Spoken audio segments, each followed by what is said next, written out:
What if I told you that the conflict we see erupting across our screens, the one between Israel and Iran, is not a new war, but the final act of a very old one?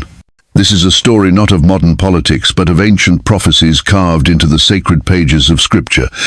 Long before the first missile was ever launched, a divine blueprint was already in place, declaring the end from the beginning. Before we journey into the heart of this prophetic mystery, help us bring these truths to light. Please take a moment to like this video, subscribe to Jesus and Tomorrow, and strike the notification bell so you never miss a revelation. If you are ready to see how history and prophecy are converging before our very eyes, type "Reveal the truth" in the comments below. Now, let us travel back to a time when the world was silent and the fate of nations rested on a promise made to one man under a desert sky. To understand the deep spiritual chasm that divides the Middle East today, we cannot begin with newspaper headlines or political treaties. We must journey back, far beyond the 20th century, beyond the rise of empires, to the searing, sun-bleached wilderness of the ancient world. It is a landscape of stark and silent majesty, where the voice of God could be heard in the whisper of the wind, and in the heart of this desolate beauty stood a man. Not a king brandishing a sword, nor a prophet proclaiming judgment, but a simple nomad named Abraham, a man chosen out of all humanity to be the friend of God. It was here, on this sacred and unforgiving ground, that Abraham received a promise so vast, so cosmically significant, that its ripples are still shaping the destinies of nations today. The voice of the Almighty, clear and absolute, spoke a covenant into existence. In Genesis 12, God declared, "I will make you a great nation. I will bless those who bless you, and I will curse him who curses you. And in you all the families of the earth shall be blessed." And later, God made the promise tangible, physical, pointing to the very land beneath Abraham's feet. "To your offspring I will give this land." But who, precisely, were these offspring? This is the question upon which history pivots. This is where the first crack in the earth appeared, a divine fault line that would grow into a continental divide. Before the promised son, the child of laughter and miracles named Isaac, ever drew his first breath, Abraham, driven by human doubt and the loving but misguided counsel of his wife Sarah, fathered another son.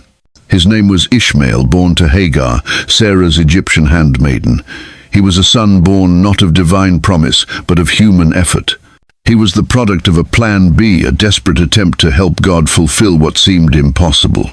Can you feel the tension that must have saturated Abraham's camp? The air was thick with the silent war between two mothers, and the unspoken rivalry between two sons. On one side was Isaac, the child of the covenant, the miracle baby whose birth defied all laws of nature, the living proof of God's faithfulness.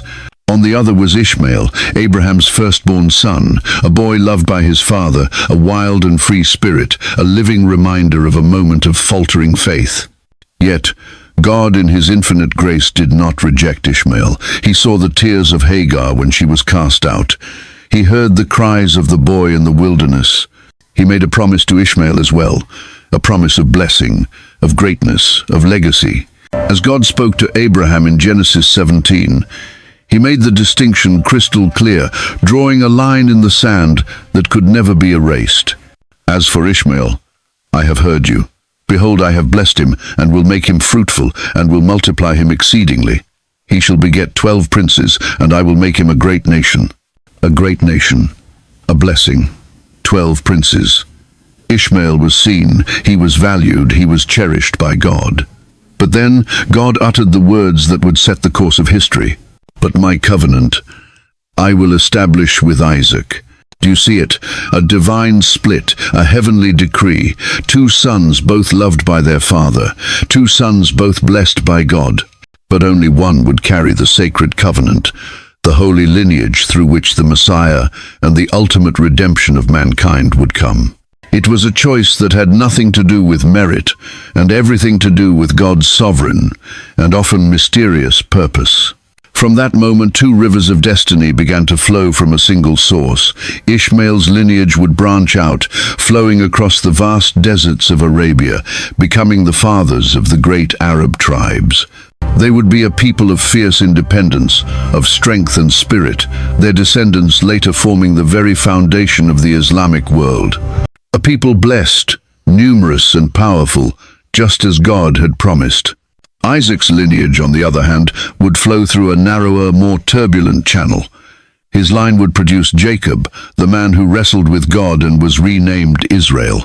And from Israel would spring the 12 tribes, the nation chosen to be the custodians of God's law, to build his temple, and to be the vessel of his covenant on earth. Now, pause and place yourself in Abraham's sandals. Stand with him in the shimmering desert heat, watching your two sons at play. One, you know, carries the weight of God's eternal purpose. The other, you love just as dearly, carries a different, yet still divine blessing. Could you possibly foresee the millennia of conflict that would spring from this moment? Could you imagine that their descendants would one day stand on opposing sides of a spiritual war, a war for the very soul of the land beneath your feet? This is why the conflict in the Middle East feels so intractable, so deeply personal, so unending. Because it didn't begin with the drawing of modern borders or the discovery of oil. It began here, in the heart of a father torn between two sons. It began with a divine choice. It is a family feud on a global scale, a spiritual inheritance dispute that has never been resolved in the hearts of men. What we are seeing on the news today is not just politics. It is the echo of ancient words, the fulfillment of a prophecy that was set in motion the moment two boys were born in a desert tent. But this is only the beginning of the story. There is a third branch to this family tree, one whose origins are even more ancient, and whose re-emergence on the world stage may be the final key to understanding the days we are living in. To truly comprehend the forces converging in our time, we must journey even further back, past the tent of Abraham, past the scorching desert sands, to a moment when the world itself was reborn. We must go back to the days immediately following the Great Flood, to a world washed clean, silent, and draped in the mist of a new beginning. Picture the scene. The colossal ark resting on the mountains of Ararat, its great door groaning open, releasing its precious cargo into a world without landmarks, a world waiting to be repopulated. From this ark stepped Noah and his 3 sons, Shem, Ham, and Japheth. They were the progenitors of all humanity, the 3 great streams from which every nation, tribe, and tongue would eventually flow. The covenant of Abraham, the lineage of both Isaac and Ishmael, would emerge from the line of Shem. The great civilizations of Africa and the ancient Near East, including Egypt and Canaan, would spring from Ham. But it is the 3rd son, Japheth, whose story is often whispered in the footnotes of history, yet whose descendants were prophesied to play a monumental role on the world stage. In Genesis 9, as Noah awakens from his wine, he speaks a prophetic blessing over his sons. To Japheth he declares, "May God enlarge Japheth, and may he dwell in the tents of Shem." It was a prophecy of vast expansion, of a people who would spread far across the continents, but who would one day have a profound and intimate connection with the descendants of Shem, the people of the covenant. Now let us trace this forgotten branch. The 10th chapter of Genesis, often called the Table of Nations, acts as a divine map, charting the dispersion of these ancient bloodlines. In Genesis 10 verse 2, it lists the sons of Japheth, Gomer, Magog, Javan, Tubal, Meshech, Tiras, and a 7th son. His name is Madai. Who was Madai? His name appears only briefly, a single brushstroke on a vast historical canvas. But this single name is a prophetic key, a vital clue to understanding the identity of one of the most formidable powers in the ancient and modern world. History and scripture both attest that the descendants of this man, Madai, were the people known as the Medes. The Medes were a fierce, mountain-dwelling people who settled in the rugged highlands south of the Caspian Sea. For centuries they were a regional power, a name known to the great empires of Assyria and Babylon. But their destiny was not to rule alone. To their south, another related people was rising, a people of remarkable administrative skill and military prowess. They were the Persians. Separately, they were strong, but together they were unstoppable. Under the visionary leadership of a king named Cyrus, the Medes and the Persians merged, their armies and cultures intertwining to form a single colossal entity, the Medo-Persian Empire. This was not just another kingdom, this was the fulfillment of prophecy.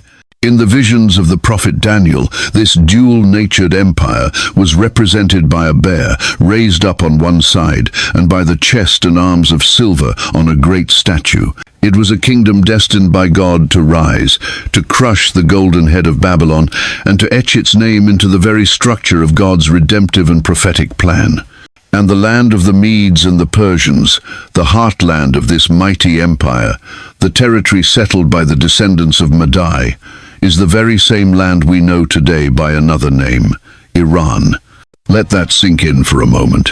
While the world sees Iran through the lens of modern geopolitics, of oil reserves and nuclear ambitions, the Bible sees something far older, far deeper.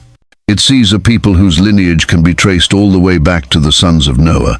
It sees a nation whose ancient counterpart Persia was handpicked by God for a specific role in his divine drama. The tensions we see today between Tehran and Jerusalem are not merely a clash of modern ideologies. Could they be the echoes of ancient bloodlines, a fated convergence that began on the slopes of Mount Ararat? If you were standing with Noah, watching his 3 sons walk in 3 different directions to populate a silent world, could you ever have imagined that their distant children would one day represent the central forces in a global conflict? The descendants of Shem, through Isaac becoming Israel, the covenant people. The descendants of Shem, through Ishmael, becoming the great Arab nations. And the descendants of Japheth, through Madai, becoming the Persians, the people of Iran. 3 lines, 3 legacies, 3 distinct streams of humanity, all flowing from the same ancient source, now converging with breathtaking precision in the heart of the Middle East. This is not an accident of geography. It is not a coincidence of history. This is divine orchestration on a scale that defies human comprehension. The ancient stage was being set. The players, born from the sons of the flood, were being moved into position. The world, for the most part, remained unaware that they were watching a prophetic script written thousands of years ago beginning to unfold. We have now identified the 3 main actors in this cosmic drama. But what the world has never understood is that the relationship between 2 of these players, Israel and Persia, was never meant to be one of constant enmity. In fact, their story began with an act of such stunning mercy that it should have bound them together forever. What happened to change it? Persia's role in the grand, unfolding drama of Scripture was never destined to be one-dimensional. Before it would ever be known as a threat, it was chosen by God to be an instrument of breathtaking mercy, a vessel of impossible restoration. In a twist of history so profound it leaves many speechless even today, the very empire whose modern-day successor now challenges Israel's existence once held a sacred and pivotal place in the preservation of the Jewish people and the fulfillment of God's redemptive plan. To understand the magnitude of this act, we must first descend into the ashes of Jerusalem in 586 BC. Picture the devastation. The holy city, the jewel of Zion, is a smoldering ruin. The magnificent Temple of Solomon, the place where the very glory of God once dwelt, has been plundered and torched, its sacred stones toppled and blackened. The streets, once filled with the sounds of festivals and worship, are silent, choked with the dust of destruction and the ghosts of the slain. The people of Judah, the last remnant of the covenant nation, have been chained and dragged away into a humiliating exile, slaves to the brutal and arrogant empire of Babylon. For the Jewish people, this was more than a military defeat. It was a spiritual apocalypse. It must have felt like the end of everything. The God who had promised them this land forever seemed to have abandoned them. The covenant felt broken beyond repair.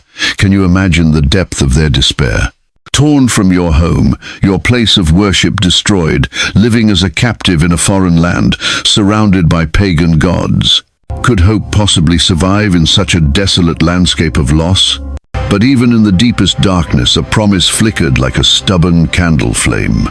The prophet Jeremiah, a man whose heart broke as he delivered God's warnings, had also delivered a word of comfort, a prophecy of a future, seemingly impossible restoration. He had declared, on behalf of the Lord, "When 70 years are completed for Babylon, I will visit you and perform my good word toward you, and cause you to return to this place." 70 years. To the exiles weeping by the rivers of Babylon, it must have seemed like an eternity. How could a scattered, broken, and enslaved people ever hope to return and rebuild? It would take a miracle. It would require God to reach into the heart of human history and stir a king, a conqueror, a force powerful enough to overthrow the seemingly invincible Babylonian Empire. Enter Cyrus the Great, king of Persia. He was a pagan king, a ruler from the line of Japheth, with no covenant, no knowledge of the Torah, no connection to the priesthood of Israel. He was by all accounts an outsider. Yet, this was the man God had chosen. And in one of the most stunning passages of prophecy in all of Scripture, the prophet Isaiah had not only predicted his rise, but had written his name down 150 years before he was even born. Listen to the words of Isaiah, chapter 45. "Thus says the Lord to his anointed, to Cyrus, whose right hand I have held to subdue nations before him and loose the armor of kings, to open before him the double doors, so that the gates will not be shut." Let that divine declaration sink into your soul. God called a Persian king, a Gentile, his anointed. The Hebrew word is Mashiach, the very same root word from which we get Messiah. It signifies someone set apart, consecrated, and empowered by God for a specific, holy purpose. Have you ever stopped to consider what it means for a man outside the covenant of Israel to be given such a title? What kind of divine authority must rest upon a person when the Lord himself claims to be guiding his right hand, personally opening the gates of empires before him? And so it happened, just as Isaiah had prophesied. Cyrus the Great, leading the combined forces of the Medes and Persians, swept across the ancient world. In 539 BC, he conquered the mighty city of Babylon, not through a prolonged and bloody siege, but with stunning speed, just as the prophecy had foretold. The Babylonian Empire, the golden head of Daniel's vision, crumbled before him. And now, with the Jewish exiles under his rule, Cyrus did the unthinkable. Instead of continuing their enslavement or absorbing them into his own empire, he reversed the cruel policies of the past.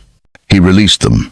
In an official decree, recorded for all time in the opening chapters of the book of Ezra, Cyrus not only permitted the Jews to return to their homeland, but he commanded them to rebuild their temple in Jerusalem and even funded the project from the royal treasury.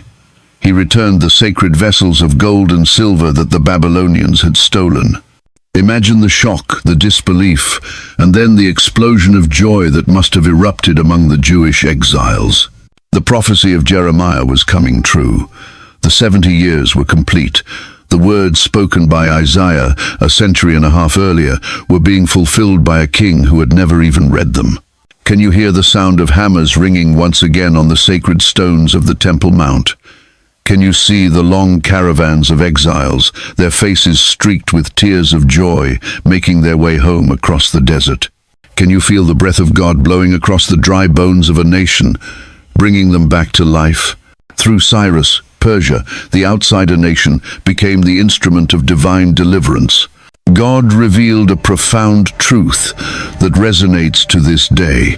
He is not bound by our human borders, our ethnic identities, or our religious affiliations. His sovereignty is absolute. He can use anyone from any nation, even a pagan king, to fulfill his holy purposes. This historical moment creates a powerful and complex question for us today. If God could use the ancient empire of Persia for such a magnificent work of good, could he do it again? Or has something fundamentally changed in the spiritual DNA of that land? What does this teach us about how God moves in the world of geopolitics?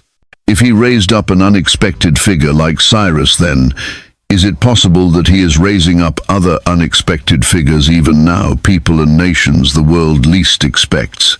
To shift the balance of history once more, the story of Israel and Persia is not a simple linear tale of enmity. It is a complex, mysterious, and deeply interwoven narrative.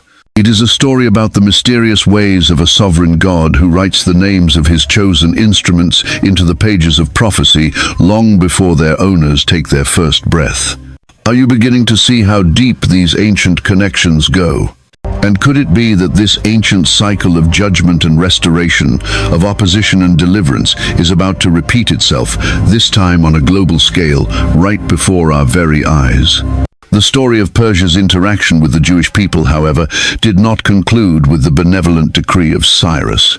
The redemptive chapter written in the ink of mercy was followed by a darker, more terrifying chapter written in the shadow of annihilation.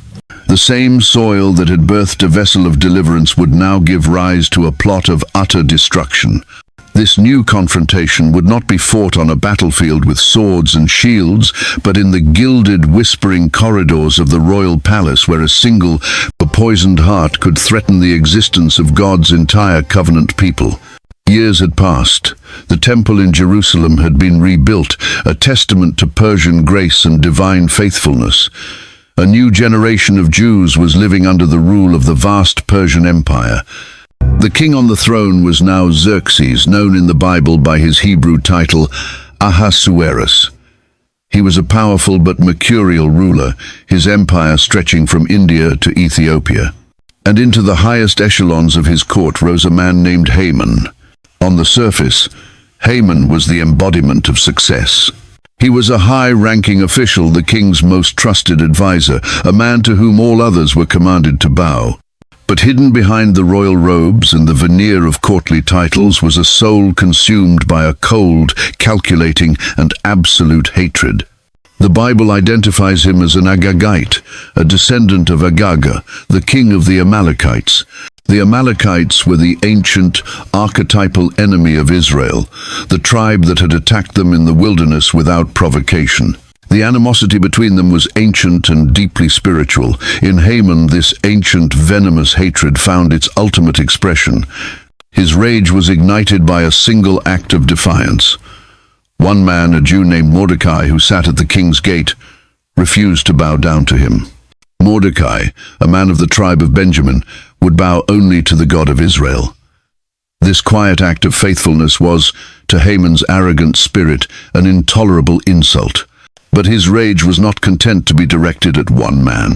It metastasized, growing into a genocidal ambition of terrifying proportions. He would not just destroy Mordecai, he would obliterate his entire race. Have you ever considered how close the chosen people came to total annihilation in that moment? This was not a regional conflict or a border dispute. This was a state-sanctioned plan for the extermination of every Jewish man, woman, and child across 127 provinces of the Persian Empire. The entire future of Israel, the lineage of the Messiah, the covenant of God, hung by a single fragile thread. Haman, a master of manipulation, approached King Xerxes. He did not reveal his personal vendetta. Instead, he cloaked his hatred in the language of national security and cultural purity. He spoke of a certain people dispersed and scattered among the peoples in all the provinces of your kingdom. Their laws are different from all other peoples, and they do not keep the king's laws. Therefore it is not fitting for the king to let them remain. He even offered to pay an immense sum of money into the royal treasury to cover the costs. The king, distracted and indifferent, gave Haman his signet ring, handing him the authority to draft the decree. The lot, or pur, was cast to determine the most auspicious day for the slaughter. The date was set. The decree was written, sealed with the king's ring, and sent by swift couriers to every corner of the empire. On the 13th day of the 12th month, the people of the empire were commanded to destroy, to kill, and to annihilate all the Jews, both young and old, little children and women, in one day, and to plunder their possessions. A wave of dread and mourning swept through the Jewish communities. But God, the master strategist, the great chess player of history, was already 10 steps ahead. He had already positioned his queen. Unknown to Haman, unknown even to the king himself, a young Jewish woman named Hadassah, an orphan raised by her cousin Mordecai, had been crowned Queen of Persia. We know her by her Persian name, Esther. She may have looked like Persian royalty, adorned in silks and jewels, but inside her beat the heart of a daughter of Abraham, a heart that carried the destiny of her people. She had hidden her Jewish identity, as Mordecai had instructed her, but now the hour of decision had arrived. Mordecai sent a message to her in the palace, a copy of the horrific decree, urging her to go before the king and plead for her people. It was a death sentence. To approach the king unsummoned was a capital offense. Esther was terrified. Her first response was one of fear, of self-preservation. But Mordecai's next words to her would echo across the centuries, a timeless call to courage in the face of impossible odds. Do not think in your heart that you will escape in the king's palace any more than all the other Jews. For if you remain completely silent at this time, relief and deliverance will arise for the Jews from another place, but you and your father's house will perish. Yet who knows but that you have come to your royal position for such a time as this? For such a time as this. Have you ever wondered if your own position, your job, your skills, your influence, your platform was not an accident, but a divine appointment for a purpose far greater than yourself? Esther's fear gave way to faith. She chose to act. After calling for a 3-day fast among her people, she risked her life, approached the king, and with breathtaking wisdom and bravery exposed Haman's wicked plot. The king's rage turned upon Haman. The tide turned in a single dramatic moment. The enemy who had built gallows for Mordecai was hanged on them himself. The decree of destruction could not be revoked, but a new decree was issued, allowing the Jews to arm themselves and defend their lives. The day that was meant for their annihilation became a day of deliverance and victory. And once again, the land of Persia, the modern-day land of Iran, became the unlikely battleground for the salvation of the Jewish people. But beneath the miracle of this deliverance, a darker truth lingered, a spiritual tension that never truly left. What had once been a land of restoration under Cyrus had now birthed a plot of extermination under Haman. The same soil that had once produced a decree of freedom now carried the seed of a genocidal hatred, and that seed, though thwarted, did not die. Isn't it chilling how the course of history can shift with the rise of a single hate-filled heart? And what if the malevolent spirit that once animated Haman, that ancient Amalekite hatred, never really vanished?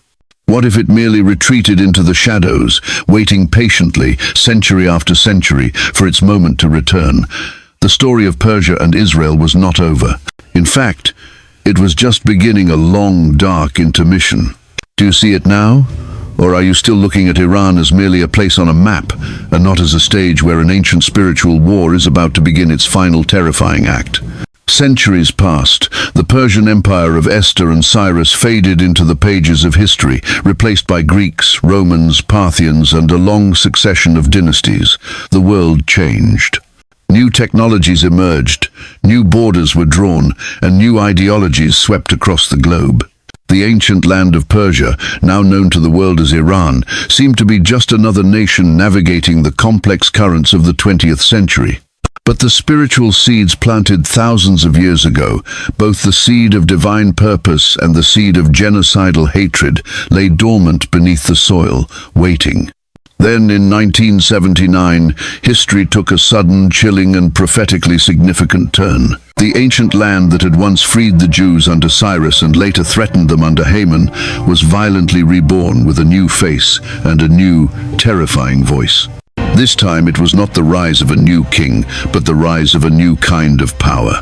The Islamic Revolution swept across Iran like a desert sandstorm, toppling the Western-backed Shah and raising a new banner over the nation.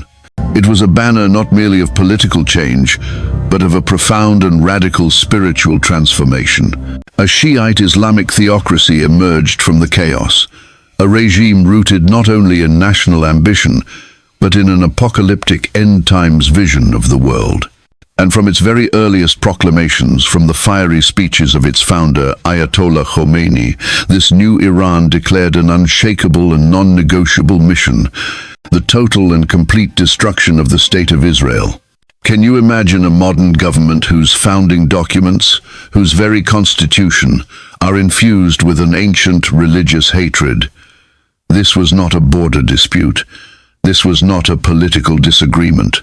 This was a theological declaration of war. Iran's new leaders began to refer to Israel as the Little Satan and the United States as the Great Satan, titles soaked in spiritual contempt and eschatological symbolism. Their public vow, repeated endlessly in sermons, in schools and in military parades, was to wipe Israel from the map, to cleanse the Holy Land of the people to whom God himself had promised it. This was not just empty rhetoric. It was a mission that quickly transformed words into weapons. Iran began its now infamous strategy of funding, training and arming a vast network of proxy groups across the Middle East. Terrorist organizations like Hezbollah in Lebanon, Hamas and Islamic Jihad in Gaza, and various militias in Syria and Iraq became extensions of Iran's will, a ring of fire designed to encircle and choke the Jewish state. These groups do not merely oppose Israel's policies.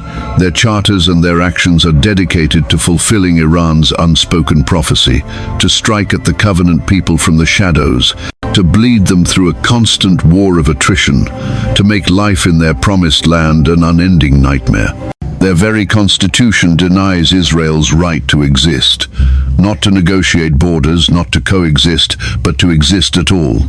But as you watch the news reports of missile strikes and proxy wars, I ask you to look deeper, feel beneath the surface of the military strategies and the political speeches. Can you sense it? There is something darker, something far more ancient at work here. What kind of power compels a nation to craft its very identity around the annihilation of another? Is it just politics? Is it a grievance over land, or is it a spiritual stronghold, a principality of hatred, reawakening with terrifying force? What if the same malevolent spirit that whispered genocidal plans into the ear of Haman in the courts of Susa now echoes through the microphones in Tehran? What if the same ancient Amalekite hatred now inspires the blueprints for ballistic missiles and nuclear centrifuges? What if this is not just a regional feud between modern nations, but the continuation of a spiritual war that stretches all the way back to the desert cries of Ishmael, the covenant promise to Isaac, and the rising prophetic voice of Japheth's sons? If you lived in Tel Aviv or Jerusalem today, knowing that your enemy's hatred is not just political but is written into their theology, that it is fueled not just by ambition but by an ancient spiritual force, how would you live? How would you pray? How would you prepare your children for a future where their very existence is called into question on a daily basis? The Iranian Revolution of 1979 was not just a change of government, it was a seismic shift in the spiritual atmosphere of the entire world.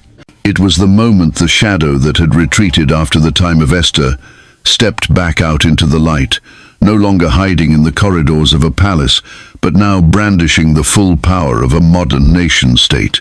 While the world's diplomats see political conflict and seek political solutions, those with eyes to see, with ears to hear the echoes of prophecy, might discern something far deeper. The ancient stage is being set again. The same soil that once held both deliverance and destruction now trembles with an undeniable prophetic tension. The ancient players, their names changed, but their spiritual identities intact, have returned to the stage. And the final act, the one foreseen by the prophets of old, may be far closer than any of us think. To truly understand the unyielding nature of Iran's hostility toward Israel, we must be willing to pull back a veil. We must look beyond the realm of politics, beyond military strategy, beyond even the historical grievances, and peer into a reality that is unseen but is more real than the world we touch and see.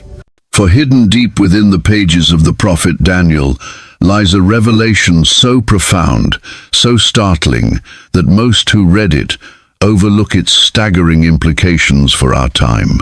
It is a key that unlocks the true nature of this ancient conflict. The scene is set in chapter 10 of Daniel. The prophet, an old man now, living in exile under the dominion of the Persian Empire, is in a state of intense spiritual desperation. For 21 days, he has been fasting and praying, mourning and seeking understanding from God about the future of his people. He ate no pleasant food, no meat or wine touched his lips. He was completely focused, his entire being crying out to heaven, but for 3 long weeks heaven seemed silent, the sky was like brass. Had his prayers gone unheard? Had God turned his face away? Then, suddenly, the silence was shattered. An angelic being appeared before him, a figure so radiant, so glorious, that his very presence caused the men with Daniel to flee in terror. The angel's face was like the appearance of lightning, his eyes like torches of fire, his arms and feet like burnished bronze, and the sound of his words was like the roar of a multitude. Daniel, overwhelmed by the vision, fell into a deep sleep, his face to the ground.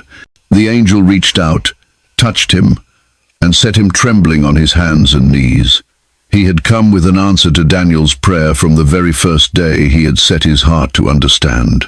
But then the angel revealed the reason for the 21-day delay, and in his explanation he shattered the boundary between the physical and the spiritual realms forever. "Do not fear, Daniel," the angel said, his voice both urgent and reassuring. "But the prince of the kingdom of Persia withstood me 21 days. And behold, Michael, one of the chief princes, came to help me, for I had been left alone there with the kings of Persia." Wait, read that again. The prince of the kingdom of Persia resisted him. Daniel was living under the earthly rule of the Persian king, but this was no earthly ruler. An angel of this magnitude would not be delayed by a human king. This was a spiritual entity, a principality, a high-ranking demonic power assigned to the territory and empire of Persia, a dark force so powerful that it could engage a heavenly messenger in spiritual warfare for 3 solid weeks, preventing him from delivering his message until the archangel Michael himself entered the fray. Can you grasp the weight of that revelation? Behind the visible throne of the Persian king, there was an invisible throne of darkness. Behind the human governance, there was a demonic intelligence, a territorial spirit whose mission was to influence the direction of kings, to manipulate policy, and to oppose the purposes of the God of Israel. If such a being held sway over ancient Persia, who or what holds sway over modern-day Iran? The Apostle Paul, writing centuries later, removes all doubt about the nature of our true struggle.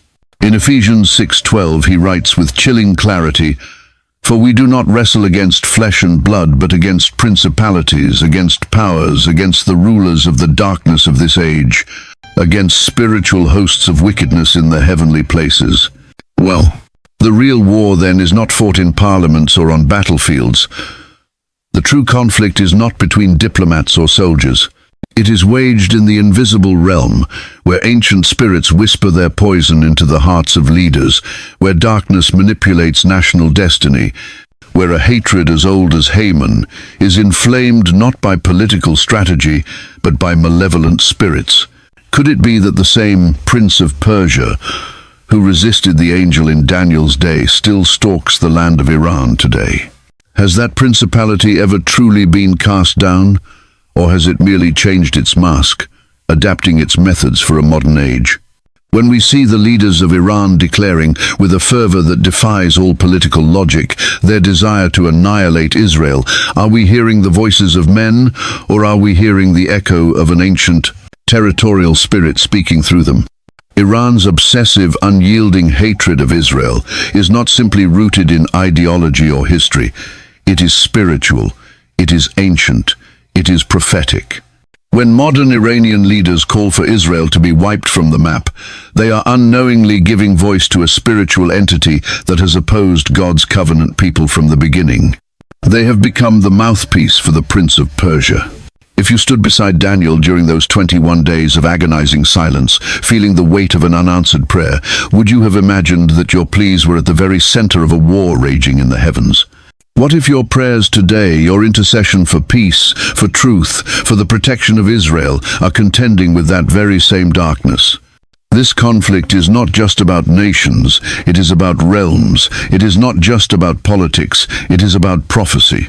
It is about a kingdom of darkness that has been assigned to a specific region of the world, a kingdom that has opposed the people of the covenant from the very beginning. And now, as we watch the events of our day unfold, that ancient battle is coming to a boiling point. The war in the heavenlies is manifesting on the earth. Are we paying attention? Or have we been distracted by the shadows on the wall, while the real war is being fought just beyond our sight? The answer to that question will determine whether we face the future with fear or with the authority of those who know who their real enemy is.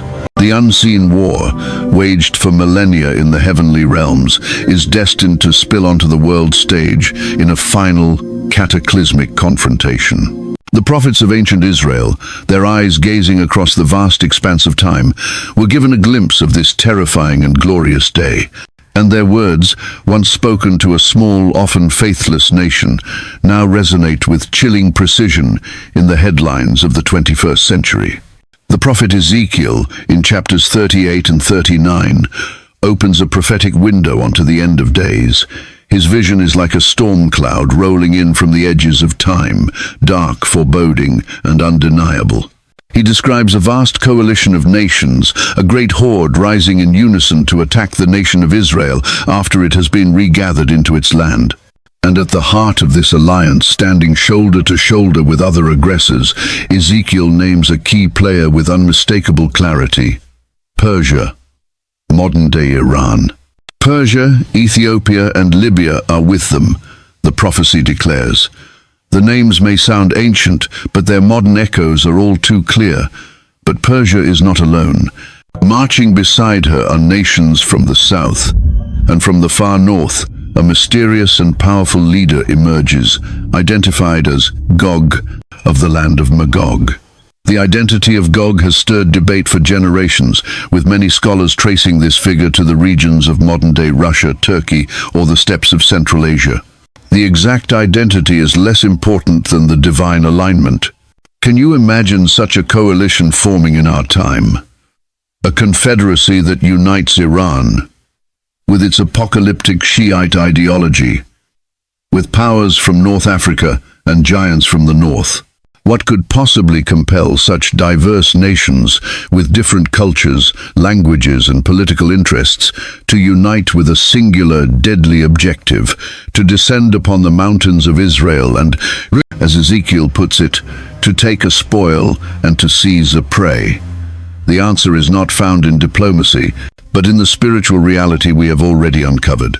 The same dark principality that motivates Iran is capable of influencing other nations, drawing them together into a final, satanic confederacy against God's covenant people. Ezekiel's vision is not vague or poetic. It is a detailed military briefing for the last days. A massive, organized and well-armed force advancing against an Israel that is dwelling in perceived safety. Their purpose: total annihilation. Their motive: a deep-seated spiritual opposition to the God who set his name on that land and on that people.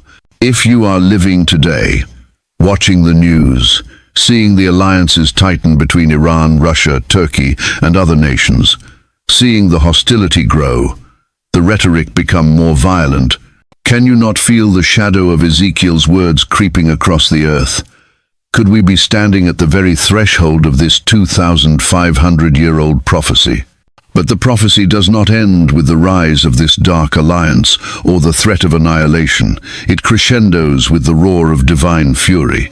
The God who watches over Israel, who neither slumbers nor sleeps, finally rises from his throne. And when the armies of the earth dare to march against his land, he responds not with whispers, but with wonders. Listen to the thunderous declaration of Ezekiel 38. And it will come to pass at the same time when Gog comes against the land of Israel, says the Lord God, that my fury will show in my face. I will call for a sword against Gog throughout all my mountains, and I will bring him to judgment with pestilence and bloodshed. I will rain down on him, on his troops, and on the many peoples who are with him, flooding rain, great hailstones, fire, and brimstone. Oh, This is not a description of a conventional war. This is divine intervention on a global scale. Hailstones, fire, plague, internal strife, a storm of judgment so fierce and so supernatural that the entire world will be forced to pause and acknowledge that this was not man's doing. This was God himself defending his promise. The purpose of this terrifying display is stated clearly. Thus I will magnify myself and sanctify myself, and I will be known in the eyes of many nations. Then they shall know that I am the Lord. The final act, however, is even more personal, more glorious. The prophet Zechariah in chapter 14 lifts the veil on the ultimate conclusion. He declares that the nations will indeed gather against Jerusalem. But just when the darkness seems absolute, when the armies of the earth encircle the holy city, something beyond all human comprehension will occur. Then the Lord will go forth and fight against those nations, as he fights in the day of battle. And in that day his feet will stand on the Mount of Olives.